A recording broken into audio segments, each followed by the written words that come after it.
रात के करीब 2:30 का समय था। बारिश की बूंदें लकड़ी की छत पर टप टप कर गिर रही थीं। अरुण खाट पर लेटा था, लेकिन नींद उसकी आंखों से कोसों दूर थी। बाहर हवा की सिसकियां, दूर किसी पेड़ के तने के चिड़चिड़ाने की आवाज और बीच बीच में कुत्तों के भौंकने की कमजोर गूंज, ये सब मिलकर एक अजीब बेचैनी पैदा कर रहे थे। खिड़की से बाहर झांकते ही बस काली धुंध थी, और उस धुंध के पीछे वो पगडंडी जो जंगल के भीतर जाती थी। पहली रात 12:07 और रोती औरत। पहली बार उस रात अरुण ने अपनी ड्यूटी सही तरीके से निभानी शुरू की थी। गांव के लोग पहले ही कह चुके थे कि रात 12 के बाद बाहर मत जाना और पगडंडी की तरफ बिल्कुल मत देखना। लेकिन इंसान जितना मना किया जाए उतना ही जिज्ञासु हो जाता है। 12:07 पर जैसे किसी ने उसकी खिड़की के ठीक बाहर बैठकर धीरे धीरे रोना शुरू कर दिया हो। आवाज इतनी करुण थी कि किसी का भी दिल पिघल जाए।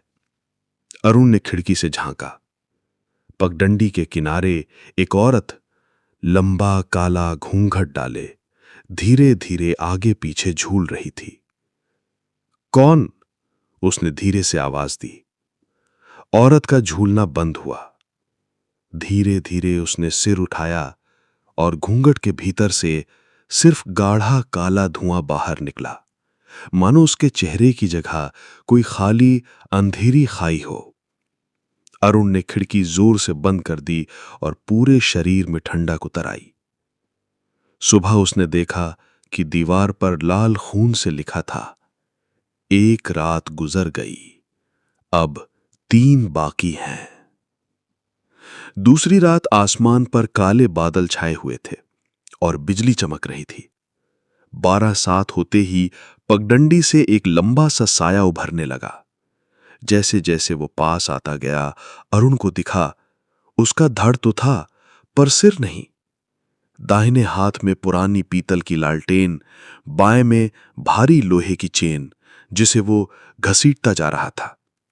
हर कदम पर चेन पत्थरों से टकराकर चिंगारी जैसी आवाज करती।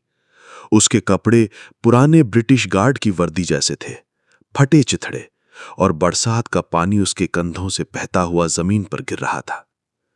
कहते हैं ये ब्रिटिश जमाने का चौकीदार था जिसे इसी जंगल में फांसी दी गई थी, सिर काटकर, और अब वो उसी अधूरी मौत के गुस्से में भटक रहा है। वो अरुण के दरवाजे तक आ गया, लालटेन उठाई और बिना चेहरे वाली गर्दन से सड़ा हुआ खून टपकाने लगा। फिर धीरे धीरे पीछे मुड़कर पगडंडी में गायब हो गया, लेकिन दरवाजे पर कीचड़ से उसके गीले पदचिन्ह रह गए।